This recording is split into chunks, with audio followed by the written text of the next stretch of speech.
man norėtųsi padiskutuoti tema,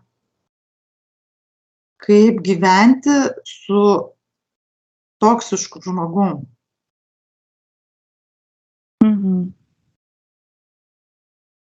Kažkaip šiandien. Jo, tai toksiškų, kuria prasme? Nu, sakyčiau, dviem prasmėm. Tiesioginė prasme toksiškų, kuris ten vartoja, yra priklausomas nuo narkotinių medžiagų arba nuo alkoholio,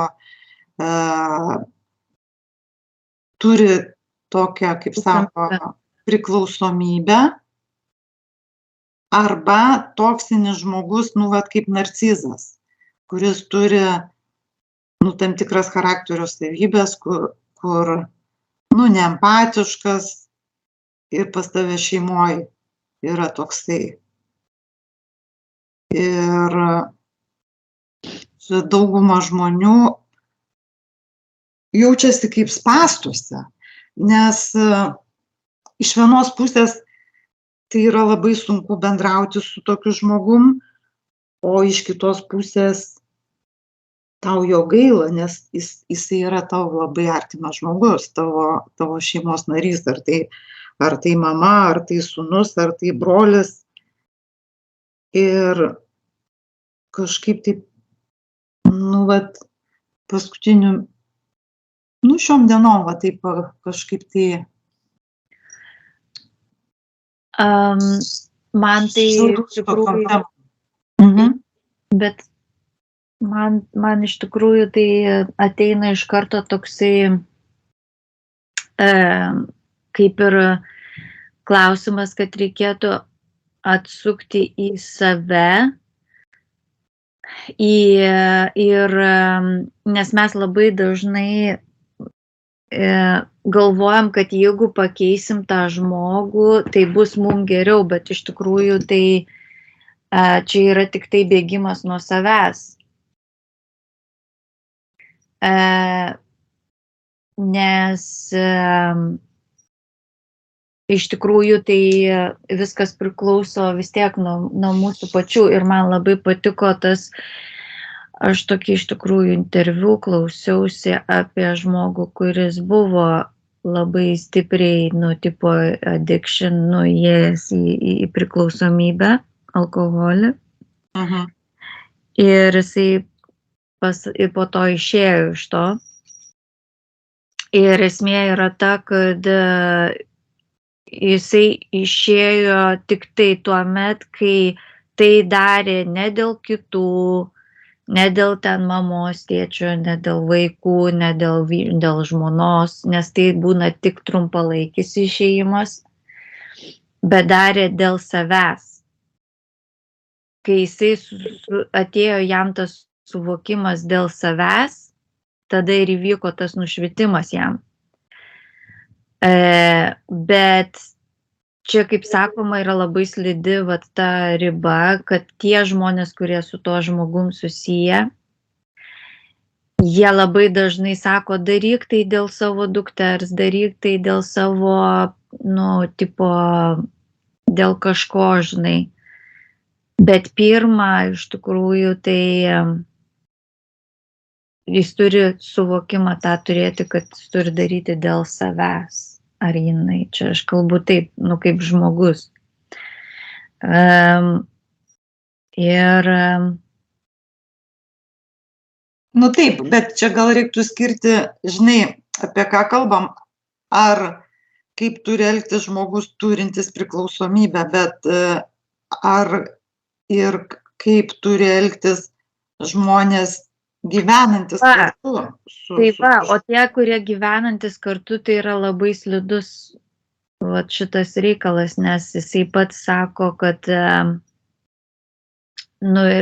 aš kalbu čia biškai iš to interviu ir ta prasme, pati iš savo gyvenimo, kaip susiduri, kad čia yra toks labai slidus reikalas, nes mes mylim tą žmogų Ir kaip sako, kai žmogus šalia tavęs pradeda tuos užsimti, pastebėk, jau yra pastebima ir labai dažnai, kad labai aišku iš karto visi nusisuka ir, kaip sako, pradžiai padeda, po to mato, kad jau čia nieko gero ir pradeda visi nusisukti nuo to žmogaus ir palikti jį, kaip sakoma,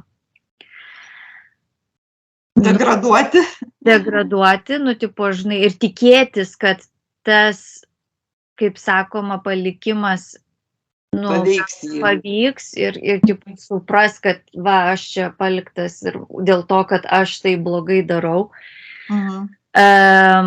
Bet neveikia dažnai.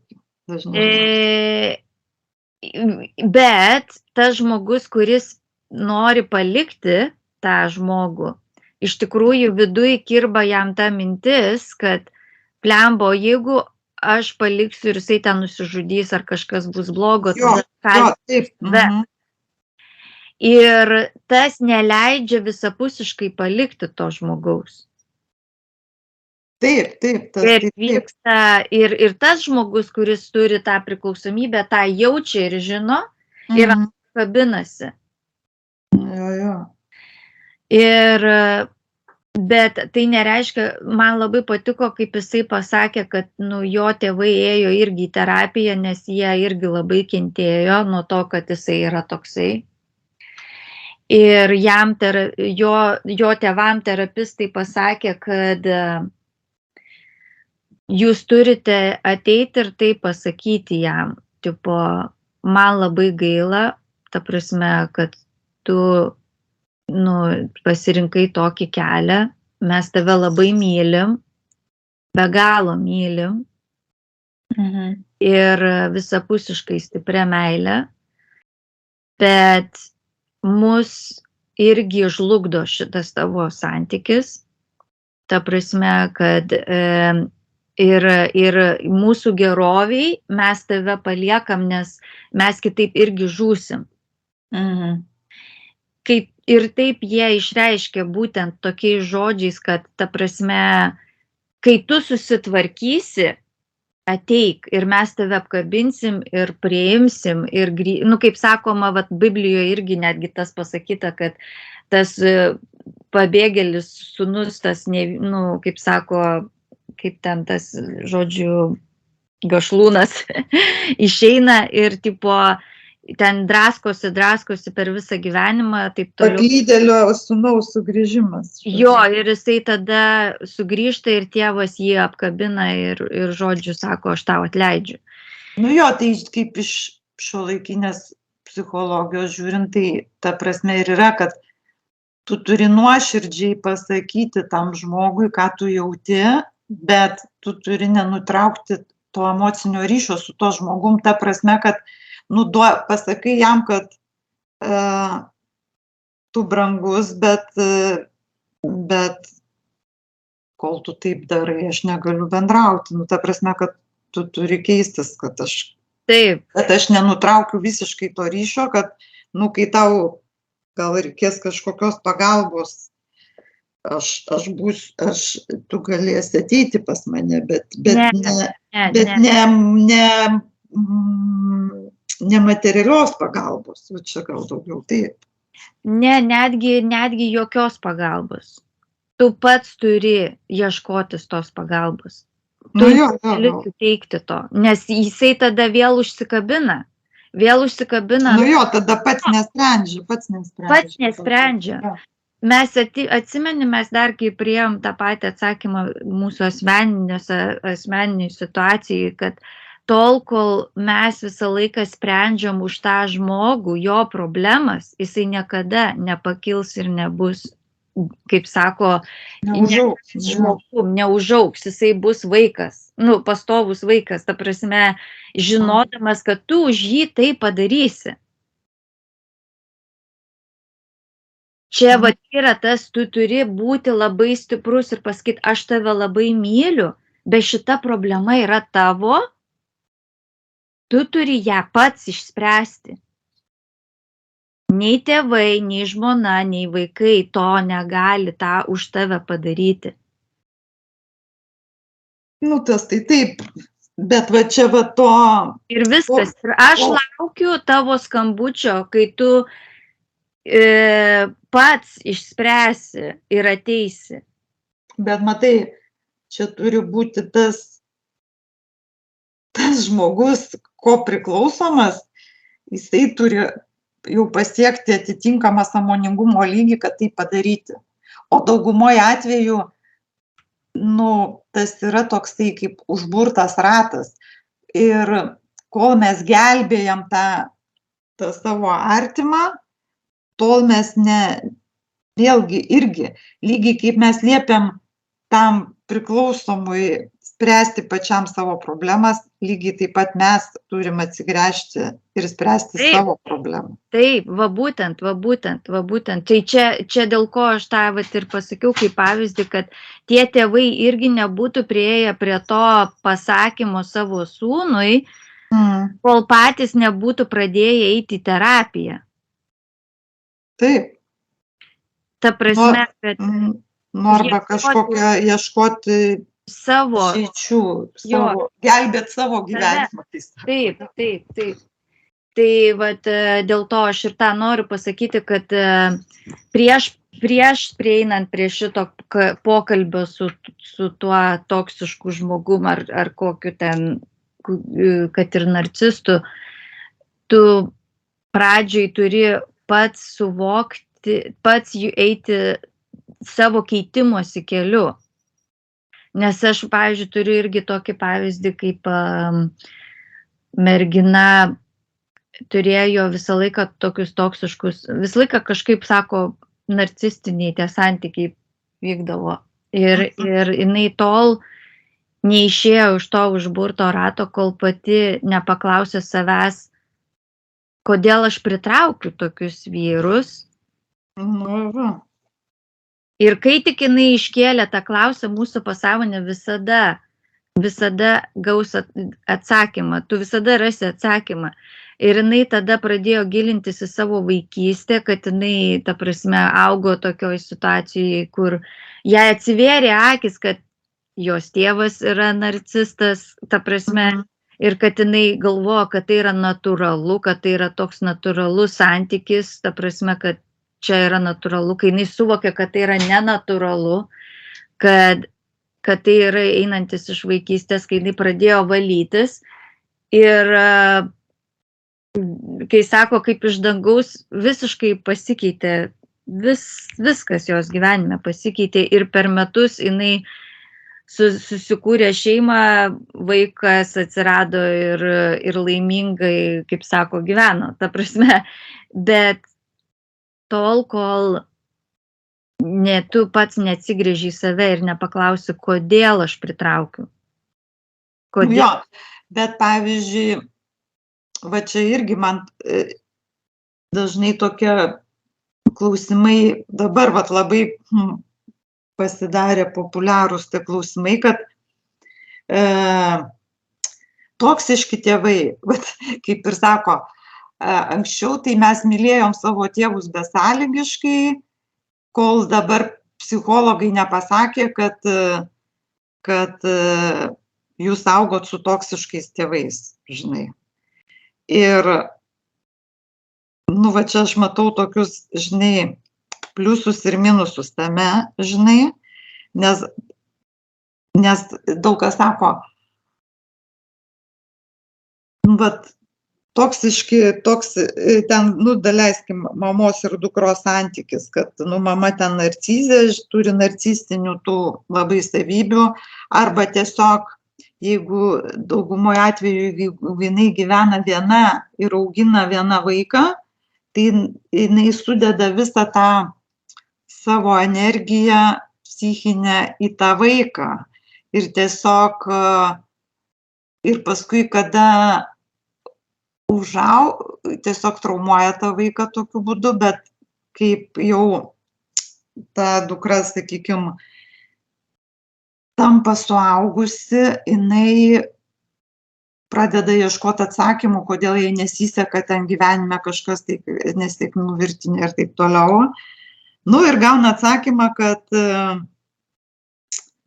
dėl toksiškos mamos, sakykime.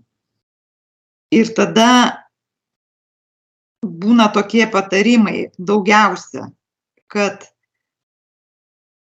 nebendrauk su ta mama, jinai tave blogai veikia ir žinai, ir taip, ir taip. Ir Čia yra blogas patarimas, nes tada, nu, ką aš žinau, kur tu čia lenki, kai sako, jo. bet aš kaip ir pati, tipo dukra. Nu jo, aš tik ten noriu pasakyti, kad vat yra tokios nuomonės, kad... Jo, bet čia vat ir gerai sugriauti tą mitą, nes iš tikrųjų tai nėra teisingas sprendimas. Kai tu išsivalai pats iš tų toksiškų, kai tu suvoki, kad tavo tėvai, pirma reakcija, aišku, yra pyktis.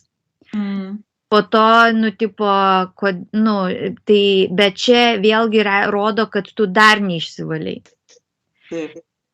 Tada tu turi paklausti, tu tampi švarus, kaip sako, su savim, išsivalai savo visas tas emocijas ir tada tau nebelieka jokio nei pykčio, nei neapykantos tam žmogui, tai mamai ar tėčiui, nei gailesčio, nes ir gailestis yra negerai. Tau ateina suvokimas toksai, kaip tu atleidi, tas atleidimas toksai, kaip pasakyti, iš širdies gilus. Iš širdies toksai atleidimas ir iš tikrųjų tu pastebi, kad tėvai patys irgi pradeda keistis. Ir nereikia nei eiti ten atsiprašinėti, ar ten prašyti atleidimo, ar ten dar kažką.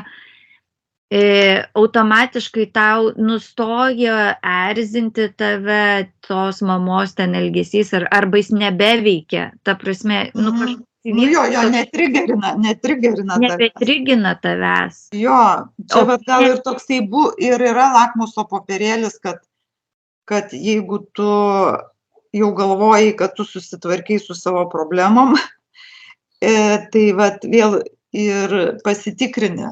Jo. Ant kiek ar tave, jeigu veikia, dar tave veikia kažkokie pasakymai ar kažkokia, tai vadinas, dar tu pats ne viską išsivaliai, kaip sako, nesusitvarkiai, kažkokios tai yra dar, kaip ir sakom, tos programos, kurios yra netransformuotos, nepakeistos. Jo. Matai, kaip ir tie narcizai ar ten priklausomybės, čia kai žmogus, čia vėlgi galbūt yra nemeilė savo, kad žmogus antiek save kritikuoja viduj ir skaito nevykėliu, kad pradeda kaip ir naikinti save iš vidaus. Taip. Tai aš sakyčiau, toks irgi, užburtas ratas, vėlgi ta prasme, kad... Tai čia tik tai vėlgi vienas atsakymas ateina, pradėk nuo savęs. Čia visą laiką. Ir aš atsimenu, labai įdomus pirmas tas jausmas, kai tau kažkas pasako, kai man pirmą kartą pasakė tą frazę pradėk nuo savęs, man pradėjo būti toksai, kaip aš tai tobula. Žinai, aplink mane čia visi blogi. Čia blogi visi, jo. Kaip pasikeis kitas žmogus, jeigu aš pasikeisiu? Ta prasme, aš taigi viską gerai darau.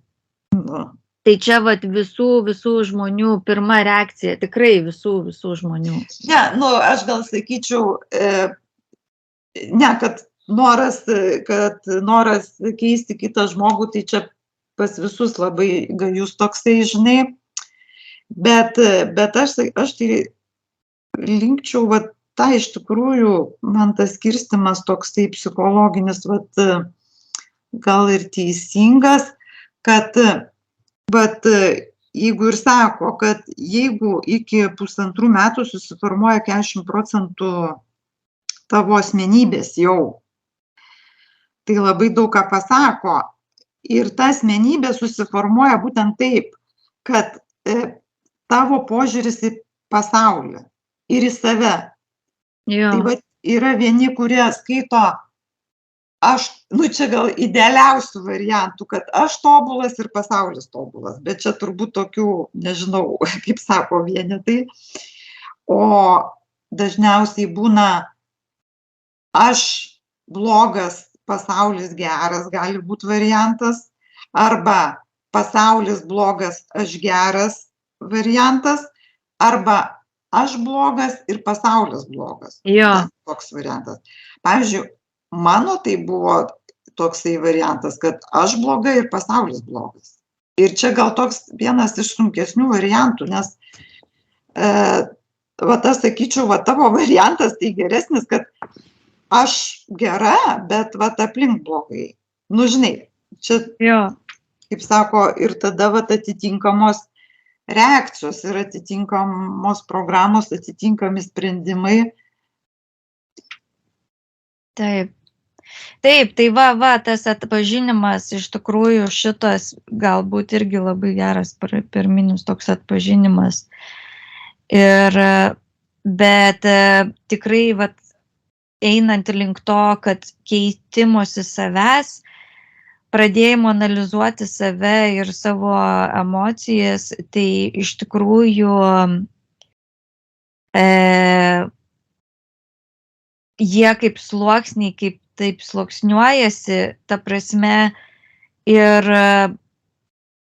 jau kiek metų čia einant šitų kelių, aš pastebėjau, kaip iš tikrųjų aplinka keičiasi. Keičiasi, jo.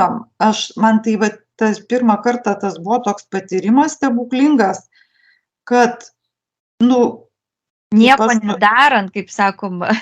Kad net aš tai perėjau per tokius, kaip sako, tokius periodus, kad vėlgi žmogus nieko nedaro, kol jam neatsitinka krizė, kažkokia problema stipri, neiškyla.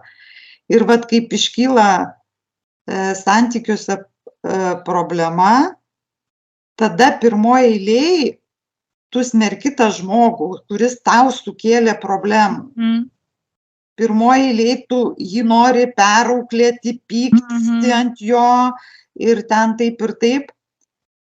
Bet matai, kad niekas nesikeičia. Tas žmogus toliau tą patį daro, o tu toliau save griaužęs degraduoji. Degradacija vyksta abipusė, kaip sako, žinai.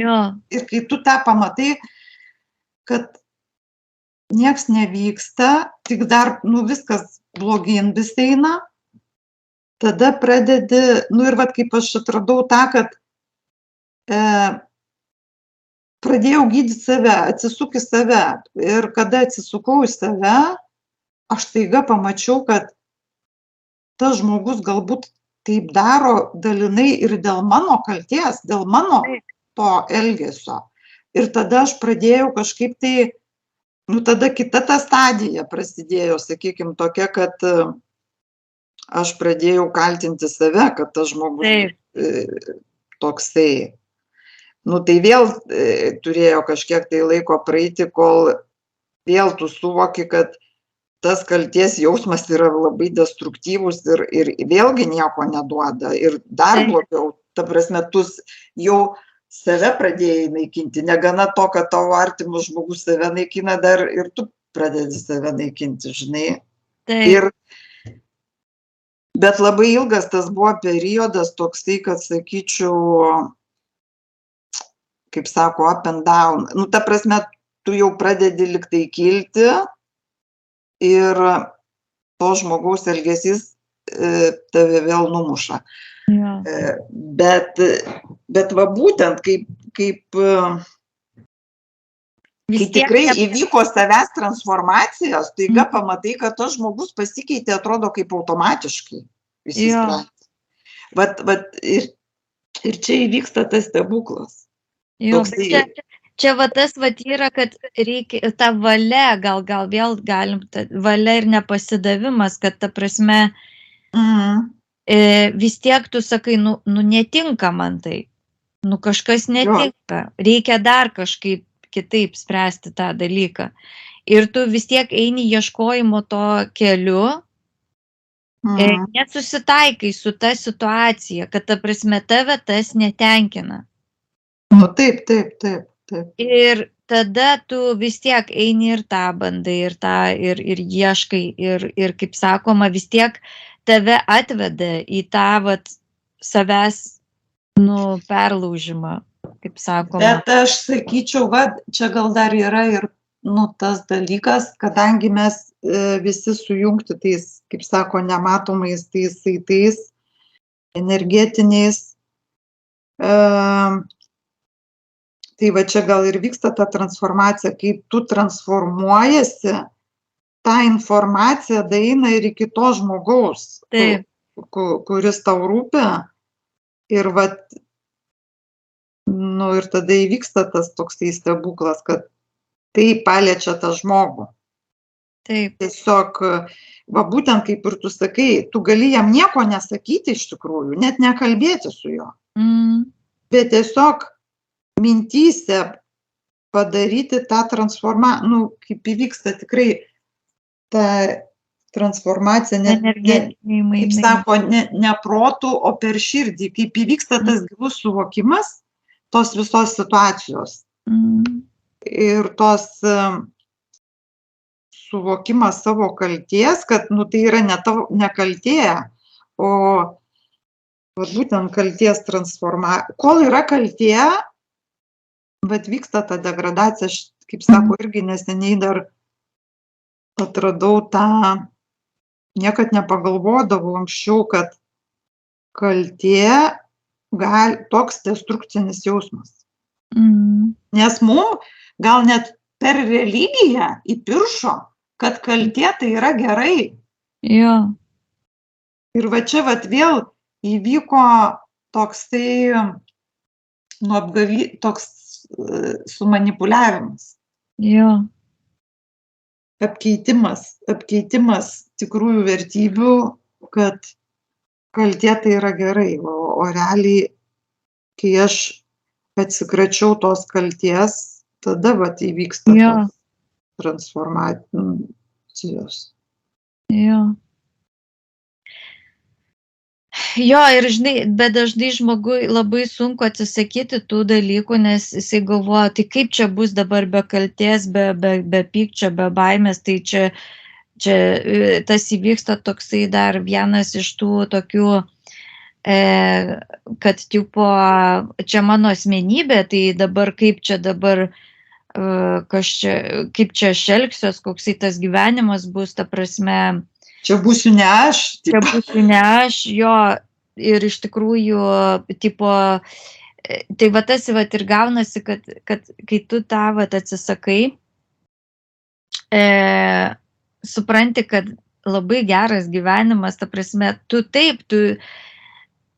vis tiek tie žmonės yra, bet kai tavo reakcija pasikeičia į tuos žmonės, tu gali ramiai gyventi, nes tavęs netrigina, nu, ta prasme, nėra tos emocinio išsikrovimo. Aš dar pasakyčiau truputį kitaip, va čia labai dabar irgi madingas žodis paleidimas. Jo. Tai vat, ką reiškia paleisti žmogų? Vat turi įvykti tas paleidimas, tikrasis paleidimas to toksiško žmogaus. Vat čia gal, kaip sako, to mūsų pokalbio, kaip ir galėtume tokį padaryti išvadą, kad tikrasis paleidimas žmogaus to vat priklausomo. Taip ir yra, kad mes labai nenorim paleisti, dėl ko mes nepaleidžiam. Nes mes galvojam, jeigu mes paleisim tą situaciją, tai ir įvyks tas, kas mes blogiausio galvojam. Ir mes įsikibę laikomės, kad ne, mes neturim jo paleisti, nes tada įvyks blogiausio. Bet būtent pasąmoningai mes ir pritraukiam tos blogiausius scenarijus, nepaleisdami. Ir jeigu, vat, kaip sako, atsiranda ta valia ar tas suvokimas, paleidimo tas momentas, tai va čia ir yra tas valios toksai momentas, kad tada įvyksta stebuklas, kai tu paleidi su pozityvu. Jo. Nu, tada tu pritrauki tą pozityvą, paleisdamas negatyvės, vat, tas programas ar tos galvojimus, tos negatyvius. Vat ir tada įvyksta tikrasis paleidimas. Jo, iš tikrųjų, tai taip, tiesiog vizualizacija gali net tokia ir, vat, kaip ir toj situacijai, su meile tu jį paleidi, aš tau linkiu kuo geriausio. Aš tave paleidžiu su ta nuostabė, kad tu jau viskas užaugai, tu jau pasiekiai tai, kad ateina tavo irgi transformacijos laikotarpis ir tu mėgausis tuo gyvenimu. Jo, kol tu pieši, kas susijęs su to žmogum blogiausius scenarijus, tai jie ir kursis. Vat kas įdomiai, man čia neseniai atėjo, tokį video dar iš tikrųjų paklausiau ir labai gerai išaiškino tos dėsnius ir tiesiog aš galiu pritarti praktiškai, kad tas ir vyksta. Ir va čia įvyksta stebuklas, kada tu sugebi atsitraukti nuo blogų scenarijų. Jo. Ir tada pradeda vykti tie geri scenarijai. Jo.